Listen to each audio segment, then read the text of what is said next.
Well, very good afternoon, everyone. On behalf of everyone here at Avantis, I welcome all of you to this edition of our panel discussion. Today, we have a very interesting topic and some of the industry leaders who bring in a large amount of experience managing compliances across the law of the land in multi-business, multi-entity, and multi-locational organizations. As we all know, managing compliances in India is complex as it is. Ad hoc, manual, paper-based, and people-dependent compliance programs have failed to scale. On top of that, we've all been grappling with COVID in the last 6 months or so. COVID has created unprecedented humanitarian crisis. On top of that, compliance officers have continued to struggle.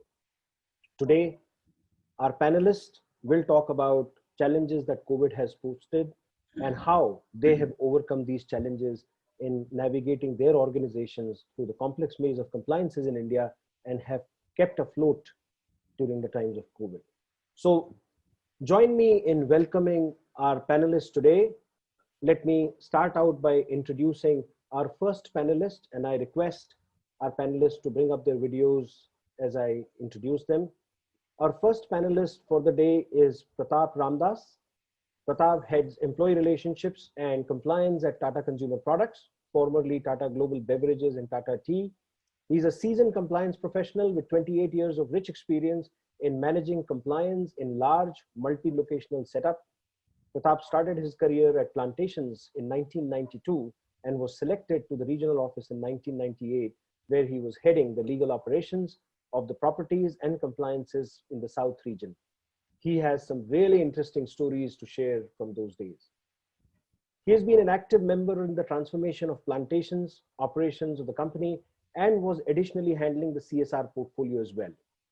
In addition, Pratap is a senior assessor in the Tata Group's Affirmation Action Program, a trained lead auditor in ISO 14001, OSHAS 18001, and an active member of biodiversity conservation initiatives. Currently, he is based out of Bangalore. Welcome, Pratap. Thanks for joining us today. Our next panelist is Subhash Gaijas. Subhash is the Chief Financial Officer at Nippon Paint India. He comes with over 17 years of rich experience in managing compliance for large, geographically diverse businesses.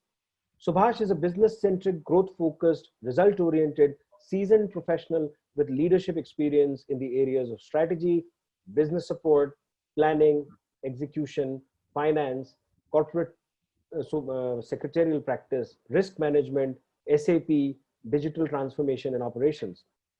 His key focus area is on maximizing shareholder value, building a sustainable and profitable business, managing stakeholder interest, improving ease of doing business with necessary controls, transformation, and implementing continuous improvements to the future-ready organization. Subhash, welcome. Our last participant is Sri Shaila Kumar. Sri is a DGM at Narayana Health and heads compliance and employee relationships, handling pan-India operations. Sri brings over 2 decades of industry experience in HR, operations, enterprise management, business partnerships, labor law management, and employee relationships. Prior to this, he has 10 years of long stint with GE Healthcare, managing India operations as HR compliance and ER leader. He has rich and diverse experience from both Indian and multinational companies across multiple industries, such as engineering, electronic manufacturing, pharmaceuticals, medical equipment, and so on. Sri Shaila is a subject matter expert in ER/IR regulations, legislations, amendments, practices, and processes. He holds a Master in Social Work degree from University of Bangalore. Well, as we all can see, we have an extremely rich and diverse panel. Sri, I request you to put on your video now. So today's topic of discussion is how do we manage compliances during COVID? I think Sri may be putting on his video any moment now. Sri, thank you. Welcome. So let me take a minute here and set the context today, and then I'll call upon our respective participants to share their views. Let me share my screen. So as we all know, compliance management in India is pretty complex. There are just too many acts, too many compliances, too many filings, too many regulatory changes, and so on. Let me quickly share some numbers with you here to put the context for our discussion. So the slide, hopefully you can see this slide, all of you. In India, the regulatory environment, which is applicable to all the enterprises, formal enterprises, which includes private limited, listed, LLP, and other companies, is about 1,536 acts, 69,233 compliances, 6,618 filings. And as you can see, there are 7 broad categories, which includes labor, finance and taxation, environment, health and safety, commercial, secretarial, industry specific, and general. As you can see, outside of industry specific, which is a category which relates to industry specific regulations, which depend on which industry sector which a company operates in, all the other 6 categories are broadly applicable to every company across every industry. When we look at it from a country perspective, our regulatory complexity looks something like this. Here is a heat map that we had recently published. The same 1,536 acts, close to 70,000 compliances, broken down between center and states. And as you can see, the heat map, which is color coded, shows the compliance complexity in terms of number of acts, compliances, and filings across various states. We've also modeled data from our customers. We have anonymized this data, but as you can see, I mean, Avantis works with over 1,500 customers across the length and breadth of India, helping them manage the complexity of their compliance by simplifying and automating it. And this is the data from our customers. A small company in India deals with about 23 licenses and registrations, 60 acts or so, 750 compliances in a year with about 120 filings. As you go from a single entity, single business company to a company with about 6 plants located in different states, you're dealing with about 98 licenses and registrations, 135 applicable acts, 5,500 compliances with about 530 filings in a year. That translates into almost 2.5 filing every business day. And as we move from a medium to a large size location or a company, you're dealing with about 163 licenses and registrations, over 210 acts, 9,500 compliances with about 940 filings in a year, translates into about 4.5 filing per business day. That is the complexity of compliance that we are dealing with. And on top of that, this environment is highly fluid. I often feel like you're in a plane and there is a mechanic who's tinkering with the engine of the plane while you are in flight. That's how the situation looks like. All these laws of the land that I just showed you, they change about 3,000 times a year. Their notifications get published on 2,233 websites, broken between central, state, and local. Just during COVID, ladies and gentlemen, from 25th March of 2020, the country has seen 845 different regulatory changes. These changes affect most of the enterprises, especially the medium and large enterprises. A lot of these changes require immediate action, and managing compliances, especially in ad hoc, paper-based, people-dependent program, has become extremely challenging. From our experience, we have seen that companies who've gone digital, invested in technology, have shown better recovery, more resilience, greater adaptability, and they've been able to manage their compliance better. Today, let me open this dialogue up for discussion. Let me call upon Pratap, who is by far the senior most among all of us. He has some really exciting stories to share from his past. Pratap, over to you. I would like you to talk to our audience and tell them about your issues, your experiences around compliance management, especially the challenges that you as a compliance officer, a senior executive, face in a large setup like a Tata Group. Good afternoon, everyone, and thank you, Rishi, for the intro. Well, today's subject is as complex as the word compliance itself. As all of you are aware, that compliance is the society's codification to do the right thing. And, as a normal citizen in India, ignorance of law is not an excuse, even if you are illiterate. So imagine when you're a corporate and you have to comply with so much of legislations, requirements, and the legislators, while legislating laws, copy and paste from another law, warranting repetition of what we need to do under each and every law that is being legislated, in, especially in the sphere of social sphere, where you have several registers of a similar nature and different forms to be maintained. And this gets complex when you have multi-location, multi-state functioning of activities, and when your nature of activities slightly differ. For example, for Tata Consumer Products, we have our own factories located in India. Then we also support our 3P partners in managing their compliance process, so that they run their factories in a manner that is compliant, and they obey the laws, and they are seen as factory that runs at par with what we do in our factories. And then we have domains like plantations area, where we have some interest, where the entire law and practices and custom and usage, everything changes over there. So these are the complexity to see that you manage all the activities of various factories. You have plantation, and then in plantation you have units, and we have welfare centers. For example, we have a hospital, we have a school, then we have a welfare center for the physically and mentally challenged, as we call them, the specially abled employees. So another act is applicable there. And the laws in a plantation region will be different from that of a non-plantation zone.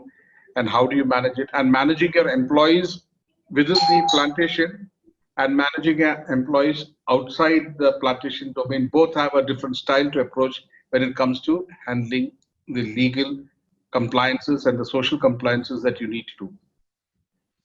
Many a time for corporates, where we look at only factories, we look at offices and things like that. Suddenly, when you have a hospital which is attached to you, and you have so many compliances that come into the hospital, it takes a toll on the new management that keeps moving in the region, because the hospital compliances are totally different, and it's at a different level when it comes to a factory or an establishment, software and establishment compliance.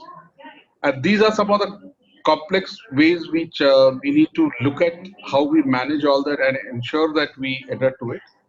And as we go down in our conversation, we will be explaining and how we do it and how we manage the process.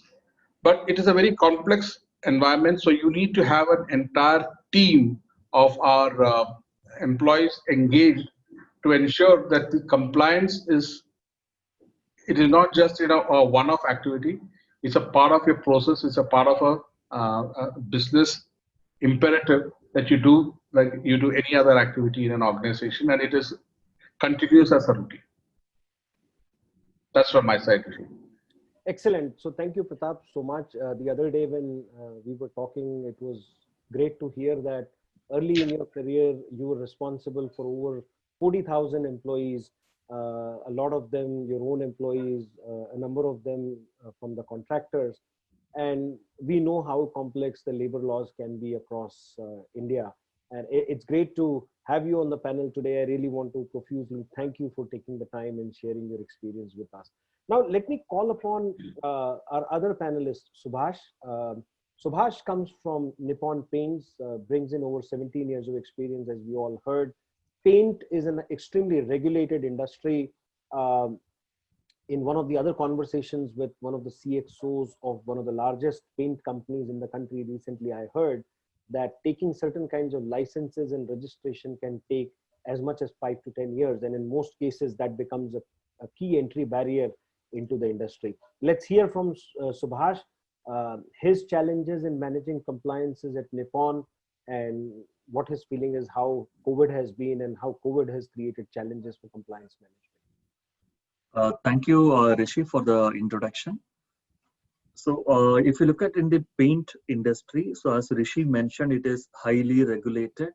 So the in the olden days, the regulation started like in the paint, we are not supposed to add lead. So in our company, I think for the last 30 years, so we have the practice of, we don't add any lead into the products. So even before many companies started following that. We have followed that, being environmental friendly company.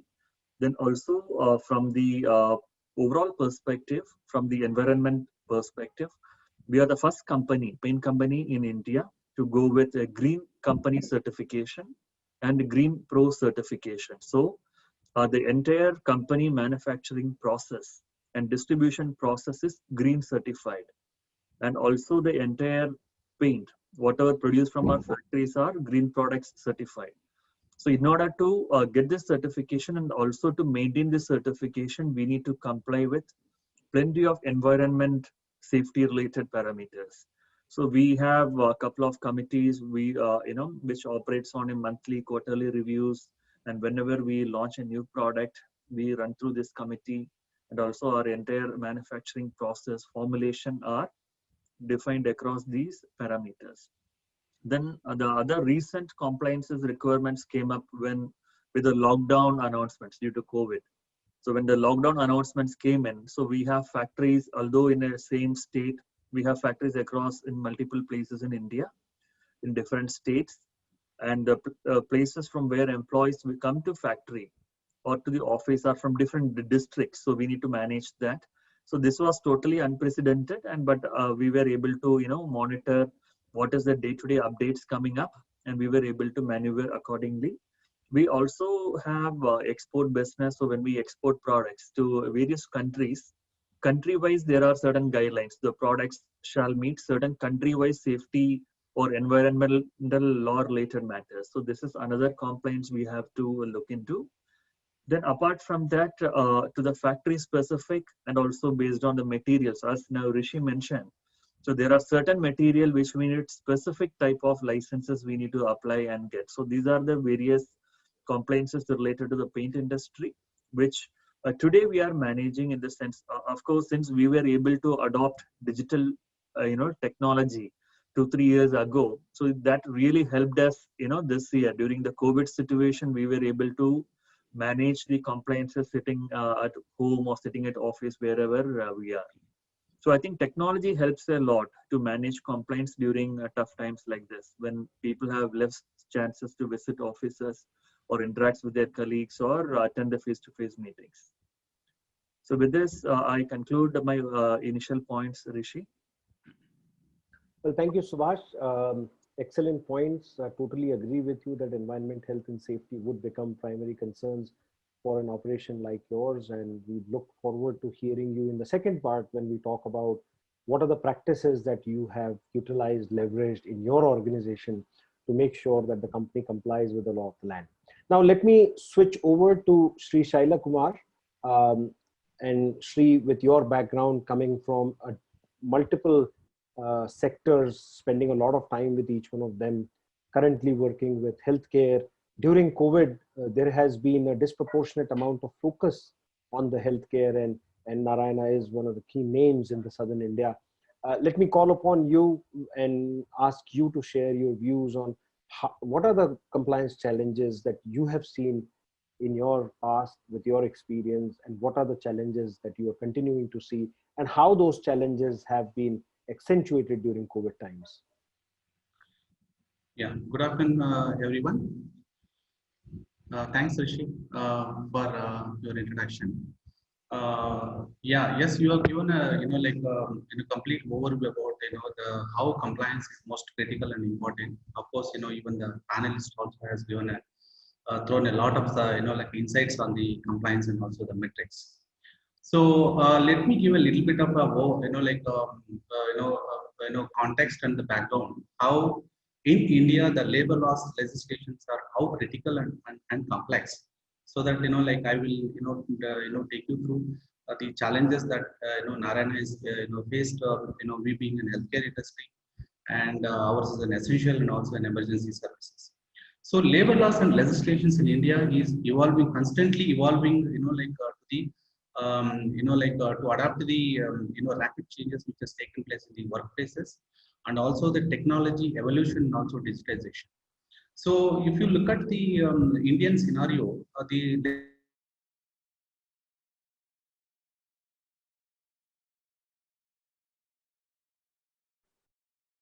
Looks like we are experiencing some technology challenge with Sri. So while we get him back, we have a very interesting poll. Just for your information, we have over 300 people who are joining us for this webinar today. So while we hope that Sri is able to join us back in a minute, let me request Abhay from Avantis to bring up the poll. We have a few questions for all of you. It will take literally 30 seconds for you to go through the questions, but we would really appreciate and value your feedback. I hope you are able to see the poll on your screens. I request the panelists also to take a minute, go through the questions and help us answer them. I hope all of you are able to see the poll on your screens. There are over 300 people who are on the discussion today. I can clearly see the numbers increasing. A lot of people have already taken the poll. Sri, thank you for joining us back. While you were gone, I took the liberty of bringing up the poll. I hope you can see the poll on your screen, Sri. I request you to take the poll.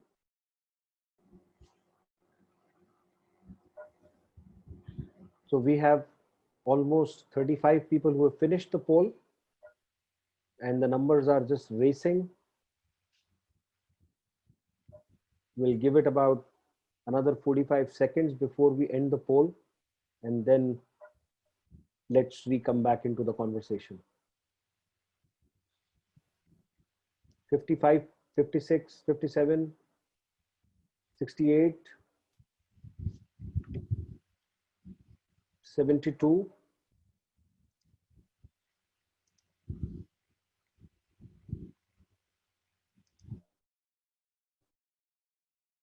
So we'll give it another 15-20 seconds. Those of you who haven't had a chance to vote, please go ahead, finish up your voting. I hope all of you can see our poll on the screen. Okay, I'm ending the poll now. We'll share the results in a few seconds. Let me bring Sri back into the panel. Sri, over to you. Sorry, we lost you for a few seconds there. Please continue. Am I audible, Rishi? Absolutely, you are. Yeah. So thank you so much. I was sharing that, how the compliance situation in India is, how critical is that. Basically, the reason is that, the number of laws that we are in, and, if you look at, there is no uniform code, like which talks about, which covers all aspects of the labor and employment laws in India. And although there is a code, 3 codes which has been, presented before the parliament on 19th of September, but we have to see that, how that is going to evolve in the coming future. So, and secondly, another important aspect of it is that how critical is that labor being, listed in the concurrent list. Both, central government as well as the, state governments has empowered to make a legislations on the labor and, employment matters. And as such, you will see there are a lot of, n number of laws, both from central as well as the state specific laws are there. So as such, compliance is going to be more and more critical, and managing regulatory from a a corporate standpoint is much more critical and complex, as you said. So that is one, and also the applicability also, if you see that applicability also, which varies from industry and sector and the presence that what we have, and also the threshold limits, and also the wage, and also the the presence and nature of job of employees that they do. So let me give a small example. Minimum wage. Although minimum wage is very mandatory for all the organizations and the corporates to ensure that minimum wage has to be protected. But there is no every state has its own notification, has its own minimum wages, which we don't have any uniform minimum wages. So which given the presence that what we have, NH has got almost more than 30 plus units across Pan India and covering almost more than 16,000 employees, which, because we should be always on the toes and see that our compliance metrics has been managed, so that our leadership is safe, and they are basically rest assured. So that is the job of a compliance person. And another important factor that I wanted to share my thoughts is here is how critical is that if you say bonus act applicability, the bonus act is applies more where the employees are more than 20, whereas the gratuity act is applies for 10 and above employees are there, although both are welfare legislations. And the same thing also, like if you look at the security acts, PF and ESI act, PF whereas applicable for more than 20, but whereas for ESI applies where you have engagement of more than 10, although both are social security acts. As such, complex in India, like compliance and regulatory management has become more and more complex, and it is critical for any business.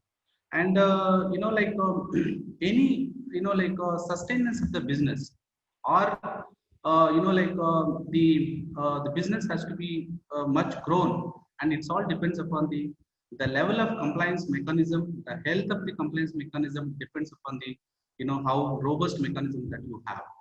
So to give a context, that is one. And to give a challenges, and particularly on the challenges that we faced during the COVID.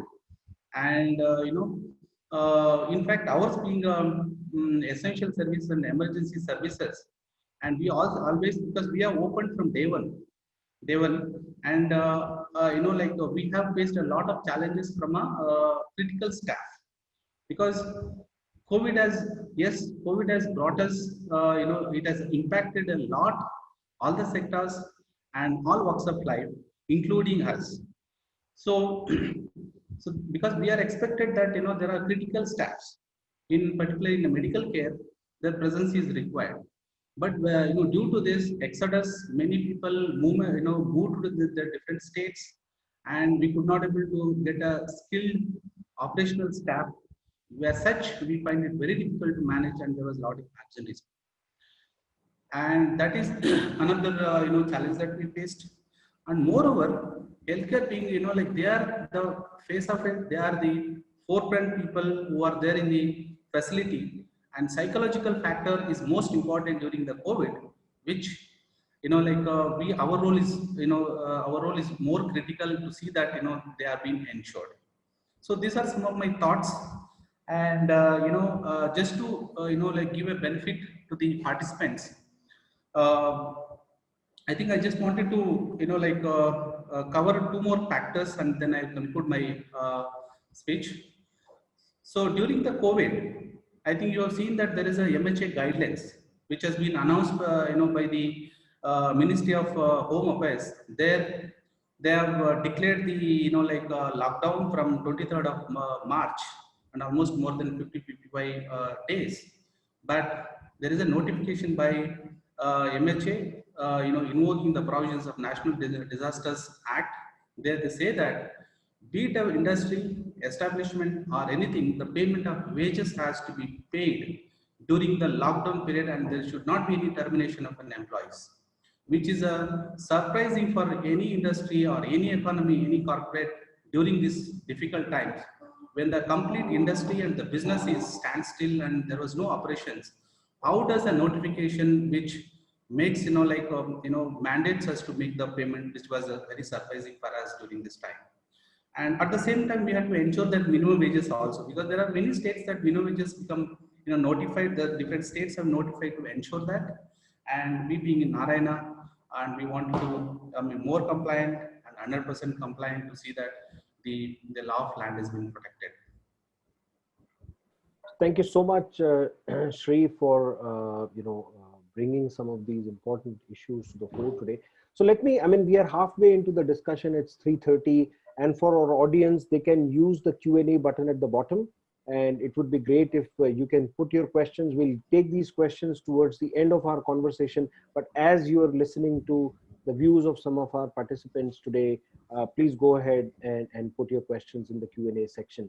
At the same time, I will also share the results of the poll towards the end of our program today, around 3:50, 3:55. So bear with me. Some very interesting trends are going to show up. So let me switch over to Pratap again. And Pratap, let me bring you back into the conversation. I would like to hear from you how you have helped the Tata Consumer Products stay compliant. What are the best practices that you've applied? What has worked? What has not worked? You know, from immense experience, from very rich and diverse experience that you bring to the table, what should our audience take away as they walk away from this webinar today? Love to hear your view. Thank you, Rishi. When we first started our compliance process, as you're aware, Tata Tea, as we were called then, you were an organization that believed that compliance is a part of your, a daily bread kind of activity. It has to be ongoing, and you're handling large employee base. You are handling land, the community stay within you, etc. The process started by on a manual basis. We prepared a manual checklist, which was a Herculean task. We had to sit down, decipher all the laws, make checklists, the do's, what needs to go there, train our people in our various factories and establishments to go by that. And every month they fill in those checklists, and that was to come to us, and then used to be manually checked. And we used to finally say we are complied with all the laws, and we have a list of exceptions. These we have not complied, and the reasons, therefore, why it is not being complied. And that is sent to the MD and placed before the board. Because it's not any organization that says that I'm 100% compliant, I get foxed, because then there is something wrong. So, there are certain things that you cannot comply with. So going forward, what we have done is we started segregating compliances as critical, semi-critical, and moderate and non-critical. And then ensure that, the first two category of critical and semi-criticals are addressed, that, you don't have any goof-ups and not complying to those, because those are the ones that, bring you the maximum penalty, reputation issues, etc. And the other compliances, call it out and find out where to park. For example, in the COVID situation, when the factories were shut down, and tea, for example, was an essential food item, and there was a requirement of tea to move across India. There was a shortage of tea. We were permitted to run our factories. Now, the problem was getting people to report your factories to work. So some factories managed to get employees, and some of our 3P factories, our partners, they had problems of people moving away. So some of them they worked overtime. Now your overtime limits have gone beyond what is permitted under the Factories Act. Now technically that is a non-compliance. Now, is it of a critical compliance during the COVID period? Obviously, we cannot take it as the same point when the factories are running in normal time. So that is the kind of, you need to be flexible where you bucket your non-compliance, whether it is critical or it is moderate or it's not a non-critical activity at that moment. Then what happens is, as a company grows and you have more locations at 3P factories, you have your plantation operations, you have your welfare units. We have moved into using digital tools, online assessments. So we have online tools which are people are trained in, so they key in over there, and they say they have complied. And I have a colleague with me who dedicates himself to compliance assessment in Bangalore. He visits these locations, checks the compliances of those areas, critical, non-critical, it goes on that order. And in our 3P operations also, we go there and we actually look at their compliances, and along with their directors or their partners, their management team, we have a call. In fact, today we had a call in the morning where we tell them this is a gap that we see, this is what you need to do, this is what you need to close. And it is not like an audit, it is an assessment where we say that together let us make your compliance also robust. Because there is a lot of synergies required, because there are a lot of reputations involved in somebody manufacturing for you as an organization. So he needs to be also on top of the game. So these are some of the changes that we made in the compliance system. We have certain areas where it's manual, certain areas where we have used the digital tools of assessing compliance. We get the reports at a centralized area, but we also physically go and check. And during COVID, what we have done is we have made a slight change because travel is an issue. So we have worked with our various units. They send the critical data over mails and by scanning into the cloud, and we access it. We evaluate to see whether the PF have been paid on the same day, whether the wage registers have been maintained, it matches. All those checks are done. The other aspect is managing compliance during the time of, which is the subject matter today, is COVID. So we had to also manage in plantation area where we had to ensure that employees' travel is restricted. So we had to have a travel management program with the Labor Department. The Health Department was aligning with us. So on a daily basis, we are in touch with the health, with the district administration, with the district collector, with the sub-collector to ensure your employees do not move out. And now they expect it to peak in October. So our hospitals are standing by and newer compliances have come in. Education side, suddenly the whole thing changed, where you went into an online platform of teaching. And last week there was a news saying that online classes should not be more than 2 hours. There should be a gap between 15 minutes after each class, etc. What are the human rights, child rights in Kerala? I suppose I have given a direction. I'm searching for whether it has actually come through. So these are something on a daily basis. You have something new happening, and most important is pay attention to what you do. For example, many a time I ask people, how much of attention do you pay to your compliance, and what you need to be careful about. For example, one of the several years back, I asked a factory when I walked in, one of our associate 3P factories, is a partner manufacturing for us. I just casually asked the management team, do you engage child labor? It shocked them, and they said, no, sir, no. They brought all registers, they showed everything. We have no one below the age of. But I said, I think you're engaging child labor, and I'm getting a feeling. So this went on, and suddenly I showed the photograph of a child inside the factory. There's someone who is around 11 to 12 years old. And what normally happens is when you have transport contractors, when they come in to load your goods inside your factory, they have a cleaner boy sitting inside who's around 11 years old. And once he enters your premises, that becomes a child in your working inside your premises. You are the responsible for that.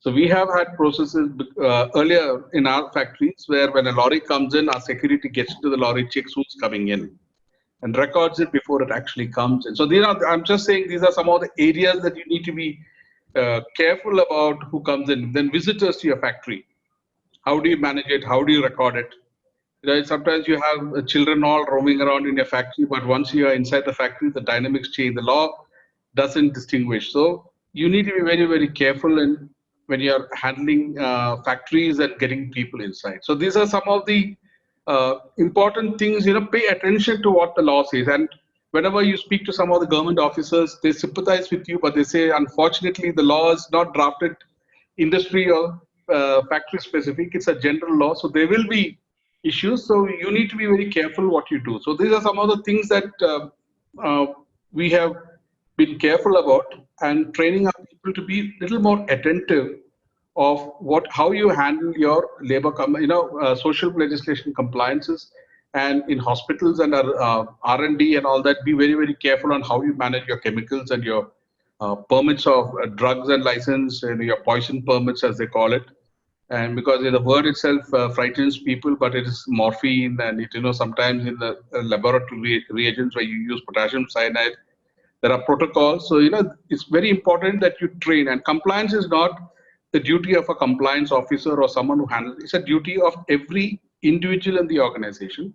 And today you have online tools which help you, but along with online tools, you need the human interface also to touch upon to ensure that the online tools are being actually used the right manner, and educate the people in using it, plus have manual checks of critical areas, and that would actually take care of what the compliance that you need to either through to the board of directors or to your audit committee.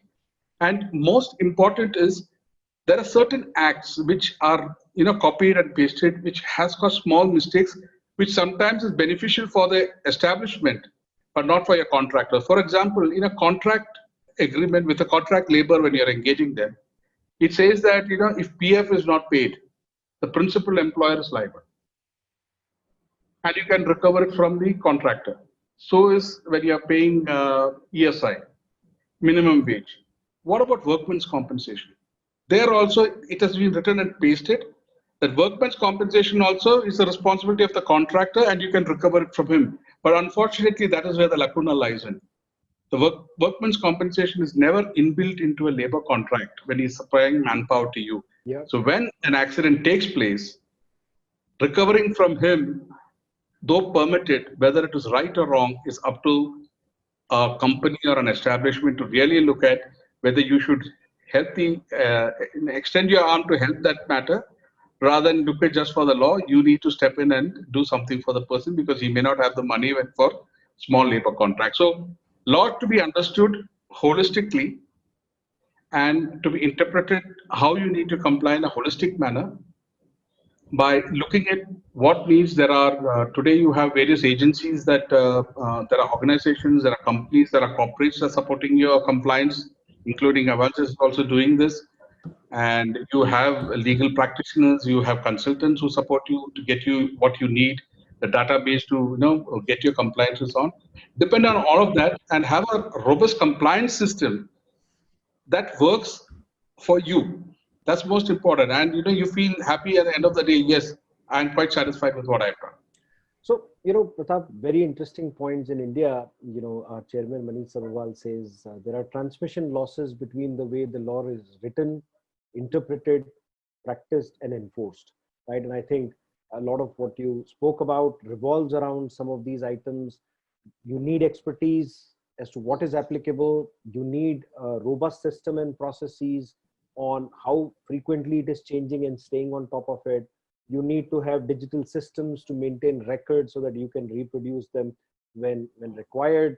You need to have everybody who is responsible be accountable for compliance. It's not just a compliance officer's job. Some very interesting points made. Thank you so much. Let me call upon Subhash. You come from, as we said, a highly regulated industry. Give us some examples of best practices that you've used, Subhash, for our audience, and they can start using some of these practices in their own organizations. Yeah. So Rishi, if you look at in our organization, in order to maintain the vast majority of compliance requirements, so first we built in a culture of compliance. So we, being a Japanese brand, so operating in India, so our parent company, they are very much averse to receiving any kind of non-compliance notices, right? So although in India it is quite common to receive notices, and it is taken, everyone knows how to. It's a normal notice. We have to respond and close that. However, so as far as part of the Japanese culture, that is viewed very seriously. So in our company in India, we have built a culture of, we have to ensure that we receive no notices from any statutory authorities. So for that purpose, we have built a couple of trackers that we have factories and depots spread across the country. For every depot, for every location, we have kept a tracker. So what are all the laws applicable for that location? So there's a tracker. These are submitted to the corporate office on a monthly basis. So in that we can view, okay, whether the compliances are made, are these made timely, right? So these are certain regarding the filing of certain returns or submission of forms. As well regarding the licenses. So whenever we need to review, so we also have a tracker which talks about, okay, this license is getting expired, so we need to apply. So we try to apply 1 or 2 months in advance so that we have time. If there are clarifications, we go and submit additional documents, clarify, and then we get the licenses. So we use part of, still the traditional spreadsheets and part of certain our own, certain digital initiatives. And for certain matters, we also have for the knowledge base, right? So with spreadsheet and the digital platforms, we can handle the logistics of the compliance. But the technical know-how, So when there is a amendment or when there is a notification, so then probably at certain time we need an independent expert's opinion. So we have certain tie-ups with certain think tanks and people who are experts into those areas, who would be giving us the insights what is happening in the various laws which are applicable to us. And also internally, for paint specifically, we have something for legal metrology. How the paint packaging has to be in a certain way. It shall have the MRP, it shall have the the expiry date, it shall have the manufacturing location and things like that. So we also review when a new product is launched, when a new packaging is designed, then we also review it from the legal metrology compliance perspective. Then as well, when we get into mergers and acquisition, then we also have to ensure that we are complying with the Competition Commission of India.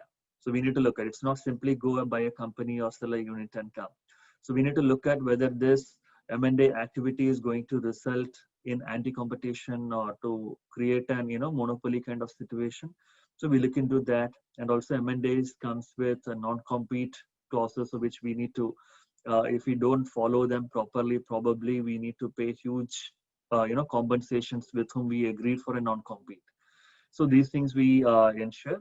As well, there are certain compliances like local body tax just prior to GST for a specific location, just for the, I don't want to mention the location, where only for a period of 6 months the new tax was brought in by the government of that state, so that this tax is collected, and when the GST comes in, they get proper compensation from the central government, including that. So that we have to, companies have to undergo that process as well. So sometimes, as now Mr. Pratap mentioned, sometimes the officials, sympathize with us, but finally we need to go with whatever the legal requirement. So overall, the key factor, what we firmly believe, is a culture of compliance. So we think once we build a culture of compliance from the top to bottom, so anything, whatever activities we do in the company, it can be any function. It can be even in R&D. So, in every function, we ensure that everyone is fully complied with. Of course, as Mr. Pratap mentioned, not even a single company can claim they're 100%, right? So we also look at our, ABC criteria, and we try to fully comply as much we can.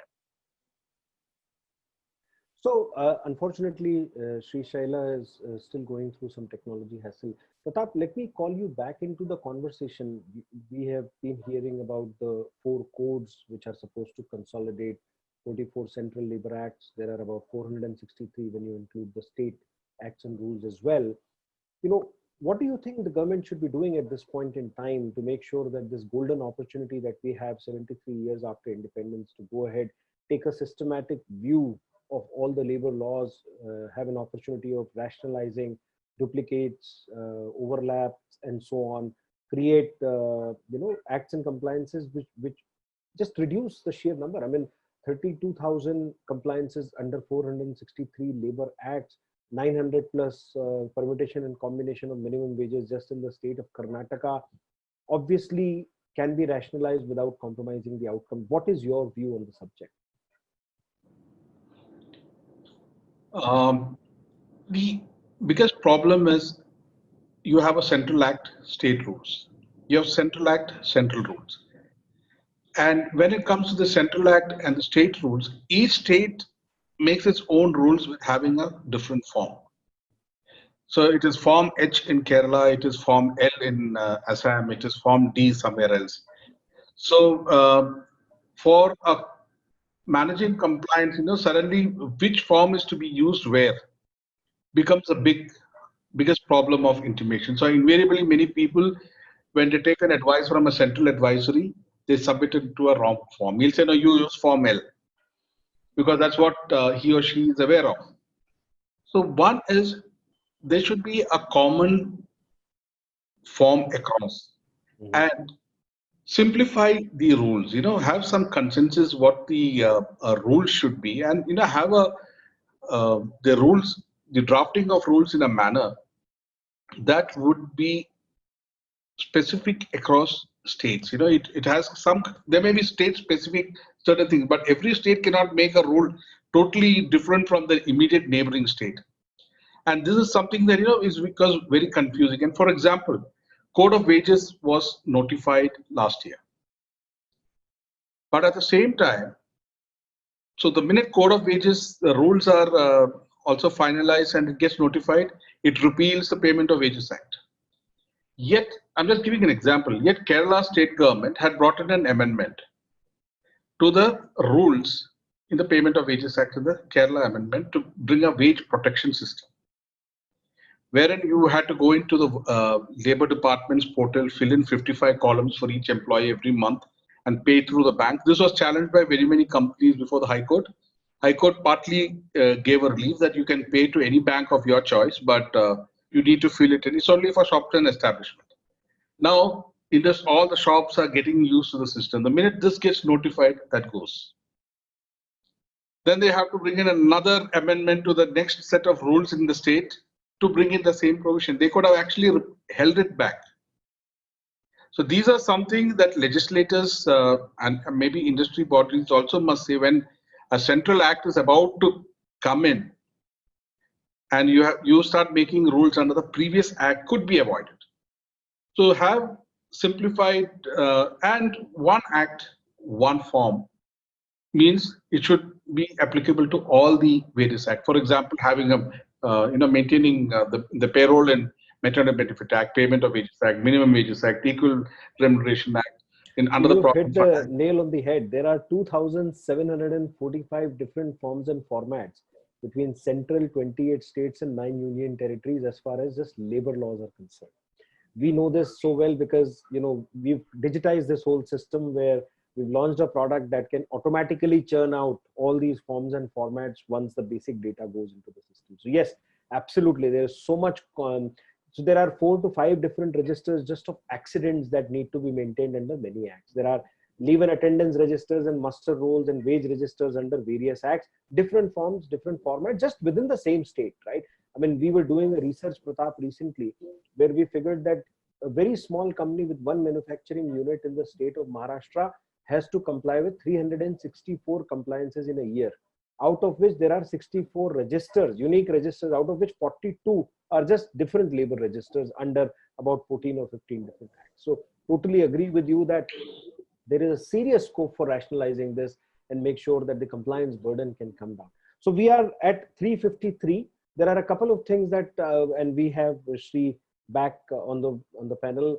Unfortunately, we are only 7 minutes into the conversation left now. One thing that I wanted to ask our audience is they should use the Q&A section. I'm going to kick off Q&A in a minute or so, and they should put their questions in, and I'll direct them at various panelists. Panelists, I request you to just keep a watch on Q&A. Whoever can answer the question, please go ahead and answer it. And while the audience types the questions here, let me request Abhay to bring up the results of our poll today so that we can all see what is the collective experience. Let's start from the top. I feel managing compliance is really challenging. A whopping 94% of our audience feel that they agree with that statement. I'm absolutely not surprised.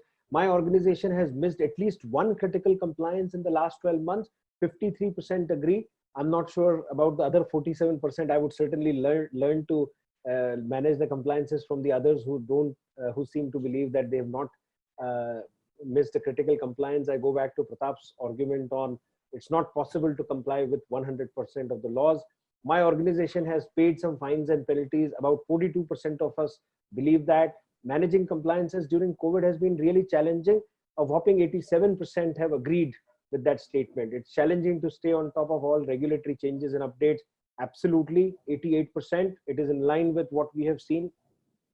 Avantis has simplified this whole thing. I request all the audience to download an app. It's a free app called Rulesbook, RULEZBOOK. You can find the details on our website to stay on top of national, personalized, comprehensive, and real-time regulatory updates across the law of the land, which includes 1,536 acts, 69,233 compliances, 6,680 filings across central, state, and local laws. So download it, start using it, personalize it. It takes under 2 minutes. It's available on both iOS and Android platform. Next item, I believe tracking compliances using technology can help it manage better? 99% believe it. It's high time we change the paper-based compliance filings. 97% of us believe it. Filing compliances are often missed because they are paper-based. 86% of us agree with that. So absolutely, I think these are amazing numbers, reinforces our belief that paper-based, people-dependent, ad hoc compliance programs are going to become a key binding constraint as far as scaling the organizations are concerned. So, excellent results there. I think Deepa has a question. Deepa is asking, is it mandatory to put the signboard in IT company that no child labor here? Can I have Sri or Pratap come and talk about that, this particular question?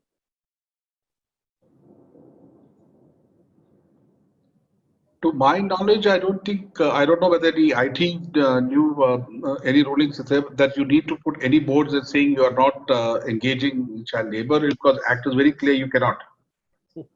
Generally. So there's nothing that you need to put a disclaimer that you're not doing so. Unless some specific law which I have not seen is or rule or notification is there, but I don't think you don't need to put a disclaimer on something that you're not supposed to do. Sure. Sri, any opinion that you have on the subject? Yeah. So my thought is that particularly for an IT industry, prohibition of child labor is there, but there's clear law mandates that. In my knowledge, I don't think so. We need to display, but no doubt, maybe you can display that, child labor is prohibited is one of your display board. So Deepa, Sri has a political answer. You can display. I'm talking about the proactive compliances. Absolutely. So I think we have Manish asking a question. What are the compliance challenges in plantation sector, as this is not much regulated? I think Pratap, that question is for you. The actually plantation is very much regulated in the compliance aspects. And in fact, if you can actually manage the compliance aspect, because plantations are there in every state, so it varies from state to state. And I'm talking mainly from my experience in Kerala, where it's highly regulated, and government offices are there at every nook and corner. There are various forums in which, but the challenges in the managing plantations is going through a very difficult phase. Some of the small plantations, and a lot of the social cost burdens are posted onto the plantations to bear, which is the biggest challenge in many of the small plantations being able to manage it, like the medical, housing, water, electricity, social costs, free education, and things like that. So those are the areas which becomes a lot of burden to actually for a plantation. But the structure-wise, the law-wise, the Plantation Labor Act and the rules in Kerala and all states, I know Tamil Nadu and Karnataka also, are quite robust in doing so. But the biggest problem and threat for plantations is the commodity prices, which has been very challenging for some of the growers, which has put a lot of pressure for them to be able to honor some of the commitments. I know some of the plantations in certain regions where they have defaulted in their PF payments and things like that because of want of money, and that's the biggest challenge. Managing social costs has been the biggest challenge for some of the plantations. But structure-wise, it's got a very, very strong structure, and many of the practices which is not law comes within the definition of custom and usage, and it becomes automatic right of an employee to enjoy such benefits since it's been a legacy. That's it from my side. While Rishi is joining, probably I would take one question from Chaitanya. So his question is, with most of us agreeing that technology is necessary in an effective compliance framework, which challenge do you see in adopting new technology in already established manual or old tech process? So the major challenge, Chaitanya, which I foresee is in terms of any digital transformation project, or whenever we bring to a new technology solution, it is the acceptability from the people in the organization. So we need to work on change management. So from the organization top, it has to be a top driven approach. So from the top, if there's a drive that we need to digitize the compliance, and if the top management is committed to that, then we can build a culture of compliance through digitization, and the change management would become easier. And also we have to assure the people who are in the system that the technology is not coming here to take away your jobs. It is coming here to help you to do your compliance in a much better way. I think that way we can manage the challenge, Chaitanya. Excellent. Well, Subhash, thank you so much for answering that question. Unfortunately, I had a power flip over and the Wi-Fi went down for a few seconds. The Murphy's Law came out true. So if we are 2 minutes past 4, I think we can take maybe one odd question. There are a couple of questions. Monica is talking about how to manage labor compliances for a remote workforce. Would anybody want to take that question? So, well, I can maybe share some thoughts here. Remote workforce is a little bit of a hazy area. You may have a headquarter or office in Pune, for example, but if you have one remote worker working in, say, Lucknow, the law is pretty silent on the fact that whether you have to take a PT or professional tax, EC and RC there in the state of Uttar Pradesh, deduct the PT and distribute, file a return there. If yes, then it will become very complicated. So I had written a paper on this, Monica. Maybe I can share that with you for want of time. There is another one. Any clarity on brand owner registration and returns to be done under Maharashtra plastic waste? Anybody wants to take a quick stab at it? It's a very specific question around plastic waste in the state of Maharashtra. Nilesh, thank you for that. I will have someone from our office reach out to you and give you an offline answer. We are 4 minutes past our time.